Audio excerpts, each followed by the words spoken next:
Thanks for watching County Report this week. I'm Susan Kennedy. We begin this time with the U.S. Open Golf Tournament and preparations for the hundreds of thousands of people it's expected to bring to Congressional Country Club in Bethesda. The last time the tournament took place here was in 1997.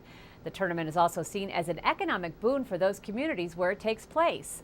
Last month, county officials launched a marketing campaign designed to explore the county using a discount card. The card is good at many local restaurants and hotels.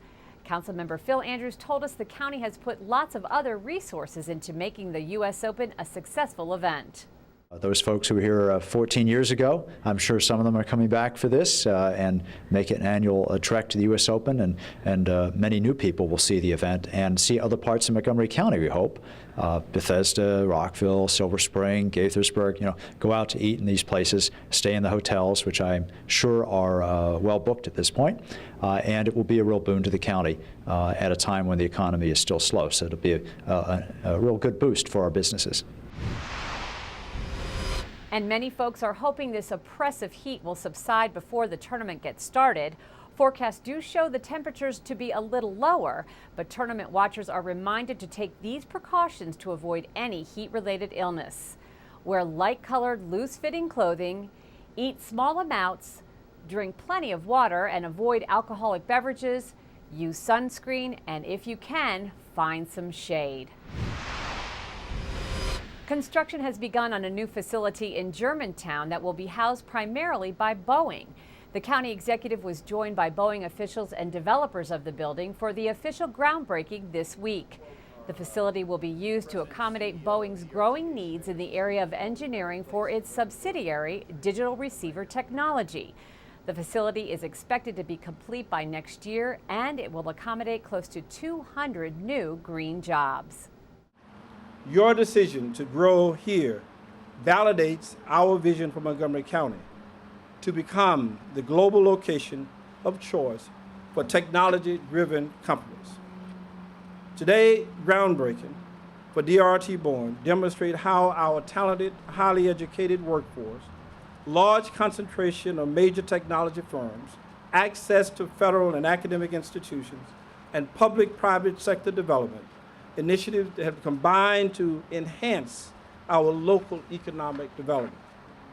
Your success is really our success, and we pledge to support your continued growth and expansion right here in Montgomery County. While Montgomery County Public Schools seniors walked across the stage to receive their diplomas, a national report was released that included the graduation rates of the nation's 50 largest school systems. Once again, MCPS found itself in a very familiar position. Here's the story from Montgomery County Public Schools. Montgomery County Public Schools has the highest graduation rate among the nation's largest school districts, according to a report released June 7th. The annual Diplomas Count report, published by Education Week, calculated MCPS's graduation rate at 85.7%. A 2.6 percentage point increase over last year's report. This is the third year in a row that MCPS has the highest graduation rate among the nation's 50 largest districts. Superintendent Dr. Jerry Weiss discussed the report as part of a rollout event at the Pew Center in Washington, D.C. Dr. Weiss said he was not only proud of the district's graduation rate, but that so many MCPS students go on to success in college and the workplace. We not only get them prepared and graduate, we get them inspired and they go on to higher levels. Last week we put out a report that showed our college graduation rate twice as high as the nation. MCPS's graduation rate is significantly higher than the rate calculated for the state of Maryland, 76.8%, and the nation, 71.7%. Neighboring Fairfax County, Virginia, has the second highest graduation rate among the nation's 50 largest districts, and two other Maryland districts, Baltimore County and Anne Arundel County, are in the top 6. This good news comes in the middle of graduation season for MCPS. Nearly 10,500 students are expected to receive diplomas as part of the class of 2011. This year's graduates have successfully completed more advanced placement and international baccalaureate classes than any other class before them, and they have already earned more than $232 million in college scholarships. So thanks, Montgomery County community. Thanks all the employees at MCPS. Once again, 3 years in a row, leading the country. This year's data is based on the graduating class of 2008. The full report and listing is available at the Diplomas Count website. Just this past weekend, thousands of people from our area took part in the Susan G. Komen Race for the Cure in Washington, D.C. And now the issue of breast cancer has hit close to home as one of Montgomery's council members has announced she has stage 1 breast cancer. Nancy Florine made that announcement just last month, and she wants to get the word out to other women to be proactive in their own health, as we see in this first segment of our new series, A New Chapter. It started as a routine appointment with her physician and in order to follow up with a mammogram, something Councilmember Nancy Florine did on a regular basis. But after she was called back for a second look followed by a biopsy, the #1 health worry of women across the nation became a reality for her. When the biopsy came back, the doctor called me. And of course it was a busy budget day and a busy day for me generally. And so I didn't even have time to think about it very much. But I mentioned it to some people, and they all told me their stories as well at that point in time. And then I learned what a world there is of women in this exact situation. It is just unbelievable. It was then she knew she would need the support of family and friends to help her through this new chapter in her life. It just has that kind of wacky, I'm here for you. Her husband David, their 3 children, and her faithful friend Lady are the core of that network. She says the wide array of medical talent and resources in Montgomery County is comforting. Doctors scheduled a lumpectomy the week after the final vote on the budget, which left little time for anxiety. Luckily, we had the budget. And of course, that was a major effort this spring. So it certainly was my primary focus. And, I steeled myself. I said, until I really have something to be worried about, I'm just not going to go searching on the internet. So I didn't. Councilmember Florine credits early detection for her stage 1 diagnosis and positive prognosis. She decided to go public with her disease not only because of her status as a public figure, but also to encourage women to get their mammograms. I do feel an obligation to share things that might help other people make decisions that they have been resisting. And I hope, getting this word out is encouraging women to have their mammograms. I've talked to a lot of people who don't want to deal with this or have put it off. They say, oh, yeah, I know.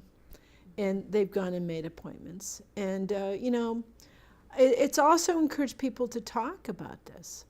And that's a great thing. Since going public with her diagnosis, Ms. Florine told us she's been approached by dozens of well-wishers and folks who say her openness has encouraged them to share their stories. It's that deep connection that has her now on the path not only to fight her disease, but to encourage other women to take a proactive role in their health. Next in our series, A New Chapter, we'll follow Councilmember Florine to her first radiation appointment.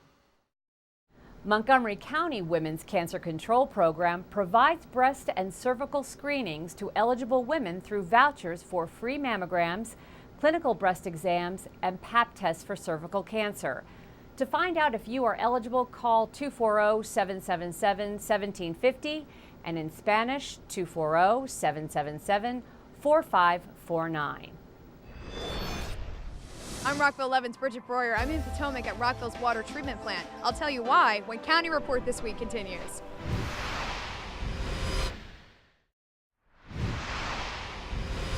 Welcome back to County Report this week. We're joined now by Captain Paul Starks from Montgomery County Police, who's here to tell us about the role the police department will be playing in the U.S. Open next week. Captain, tell us about it. Well, Susan, during the week of Monday, June 13th through Sunday, June 19th, the U.S. Open will be played at Congressional Country Club in Potomac. During that time, there'll be 300 law enforcement officers from federal, state, and other local agencies assisting Montgomery County Police in the security and traffic issues surrounding the country club. There will also be 2 satellite parking areas where patrons will have to park in order to get to the event. One is in the fairgrounds in Gaithersburg. The other location is Dulles Airport for folks coming from the south. The USGA has approximately 300 shuttle buses that will be operating from 6 a.m. to 9 p.m. every day to get the patrons to and from safely.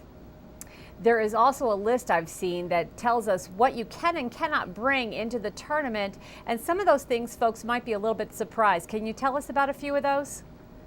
The list is extensive. It includes personal electronics such as cell phones and cameras. The USGA is also banning any outside food or drink, so we're asking everyone who is attending to please leave those items at home or in their cars, because there will be a screening process before everybody gets on each shuttle bus. This process will go faster if everybody complies.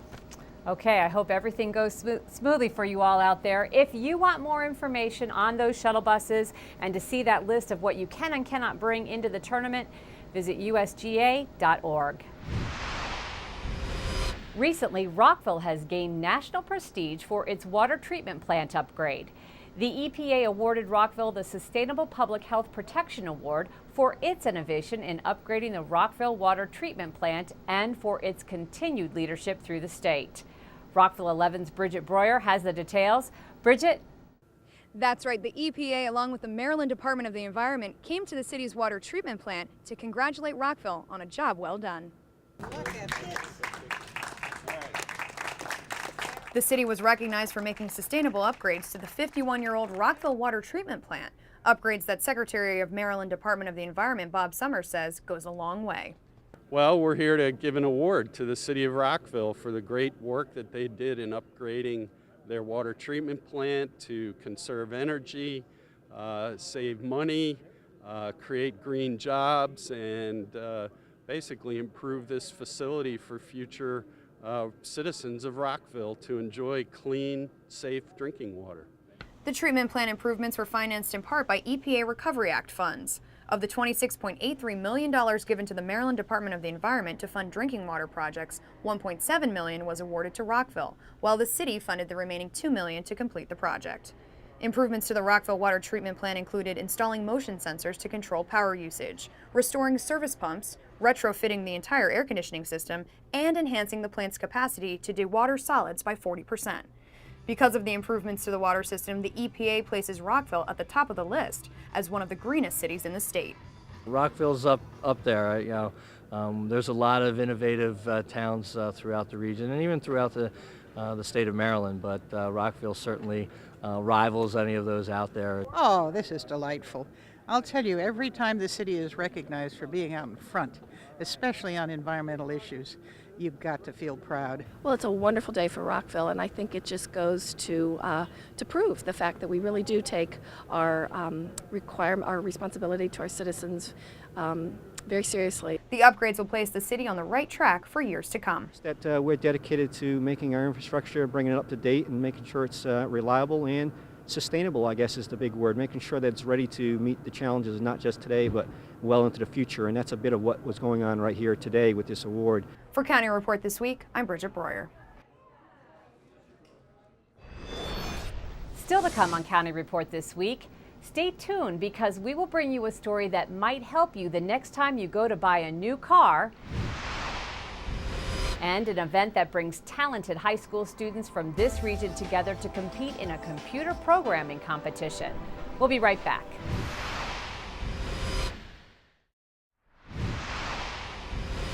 Welcome back. Do you want to buy a used car? Well, if you want a good deal, Montgomery County offers a sale once a month. There's no salespeople to pressure you, there's no hidden costs, and there are some great steals.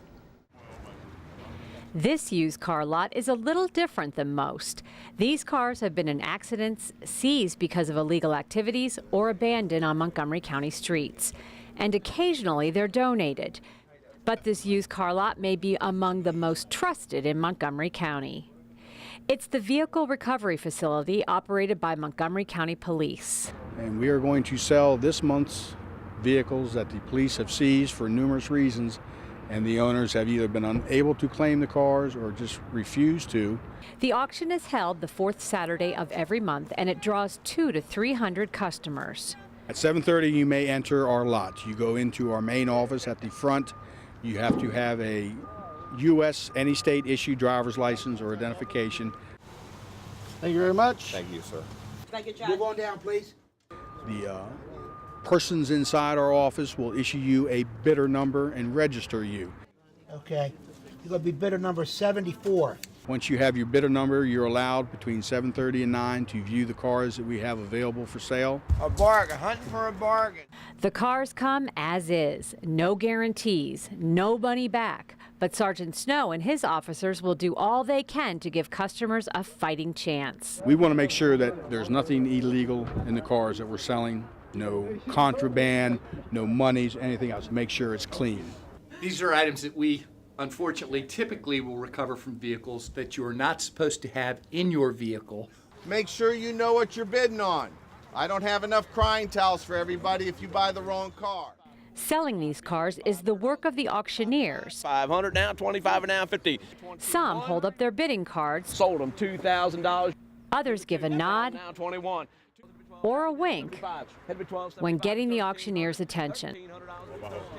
The crowd gathered to bid on the hottest car on the lot. The 2009 Honda Accord, I anticipate this to draw quite a bit of interest. This is a 09 Honda. Make sure you have the money before you bid.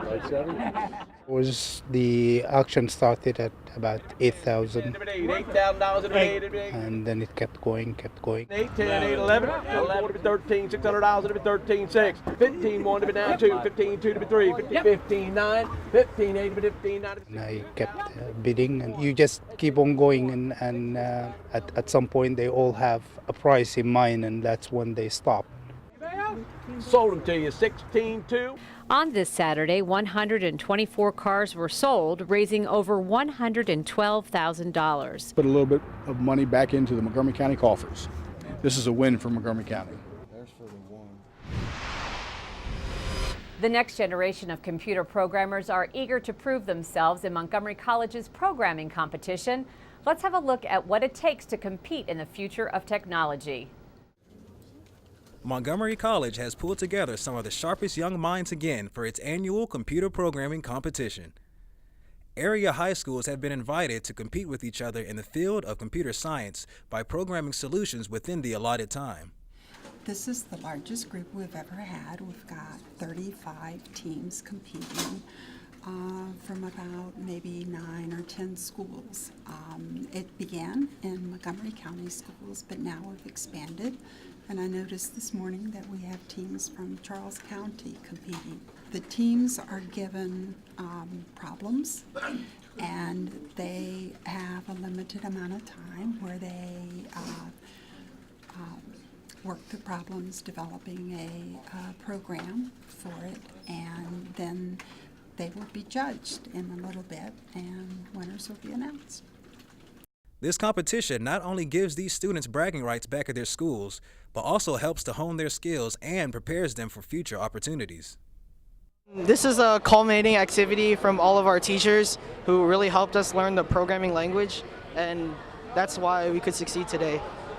It means an opportunity to support young people interested in technology and kind of giving them a rough idea of where it's going to go in the future and why it's important to them that they learn certain skills. This is intellectually challenging, it's worth pursuing, it's interesting work, and it has some value to the world because we are helping people make the world better by using technology. That's really what learning Java or any other kind of technology is about. Montgomery Community Media's Think Green visited the Green IT Summit, an event that brings together leaders from the private and public sectors to transform the ideas around sustainable information technology.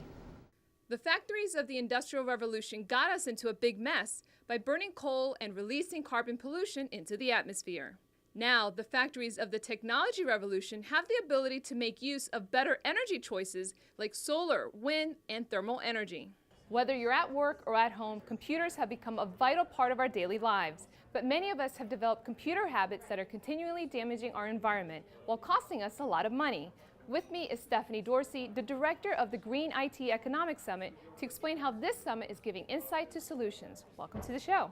So can you tell me what is happening here at this summit? Well, today we're at the Green IT Summit.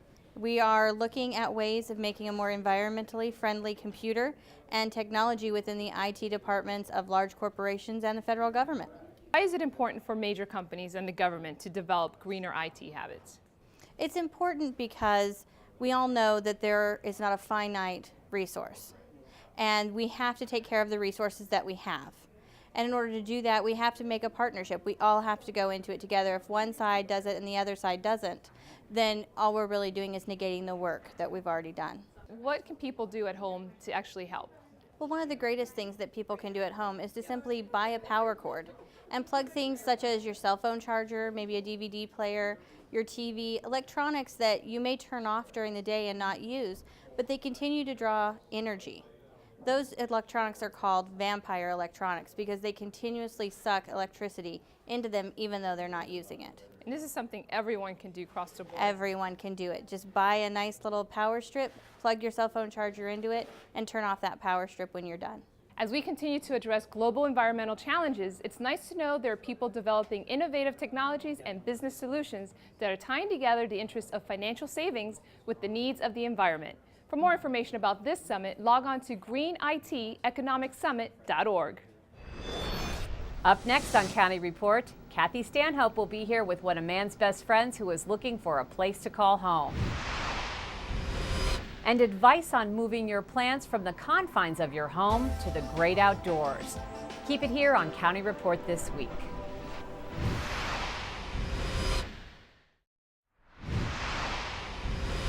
In our Pet of the Week segment this week, we have a four-legged fellow named Buster who could be yours. Here's Kathy Stanhope. Hi, this is Kathy Stanhope at the Montgomery County Humane Society with your Pet of the Week, and I'm here with Buster. He is a wonderful guy. He was given up by his previous owners when they didn't have any time for him anymore, but he's an 8-year-old Andalusian Shepherd mixed with maybe a Labrador or maybe some German Shepherd in there. He's just a sweetheart. He hates being here in the cage. He wants to go home with somebody who will walk him. He walks beautifully on the leash. If you're looking for a little exercise and you want a reason to get out, this is the dog for you. He would even run well. He'd be a great running partner. He would make sure you got lots of exercise, wouldn't you? Yes. I just met him. He's an absolute sweetheart. He loves everybody. He's so wonderfully housebroken too. He does not go in his cage. He has to be walked. He can hold it for hours, which is a terrible thing to have him do, but he's just a really nice guy. Right, Buster? He would love to go home with you, so come on down and meet Buster or another dog just like him. He's a wonderful dog. He's in the prime of his life. He's so desperate to go home with a family to love, and he really is a great guy. Look at that face, right, Buster? He just met me a few minutes ago, and he's already my best friend. So visit Buster at Montgomery Humane Society or see him on the web at mchumane.org or give us a call at 240-773-5967. However you do it, come down and meet Buster or another dog just like him. He's a wonderful guy and he wants to go home with you. You might meet your best friend if you come and meet Buster. Right, Guy? In this week's segment from our friends at Brookside Gardens, we get some tips on moving those plants that we moved in for the winter back outdoors.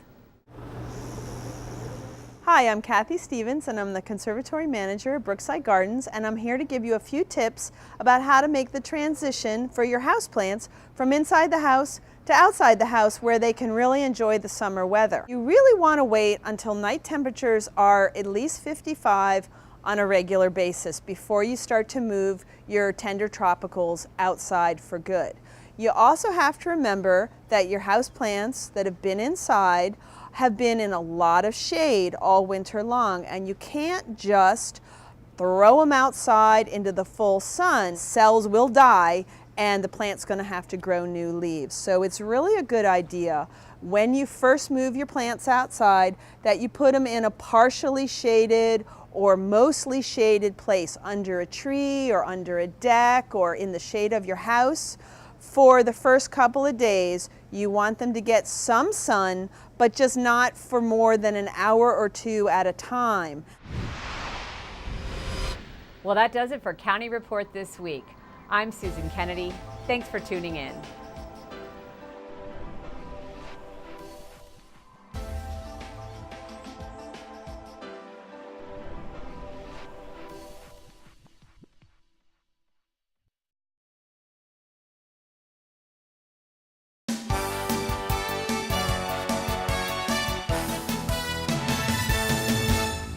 How will your story continue? If you started college but never finished, then MC can help you achieve your goal. Explore your options at one of the open house events on the Rockville or Germantown campus and meet with representatives from admissions, financial aid, counseling, and more. Register your child today for one of the over 200 full and half-day MC summer youth programs offered by Workforce Development. Students in grades K through 12 can learn new skills, improve their knowledge, and have fun at the same time in the wide variety of classes offered on all 3 MC campuses. And Montgomery College Television has won 5 Communicator Awards of distinction. The Communicator Awards is the top international awards program and honors creative excellence for communications professionals. For more information about the endless possibilities of Yale Community College, visit our website.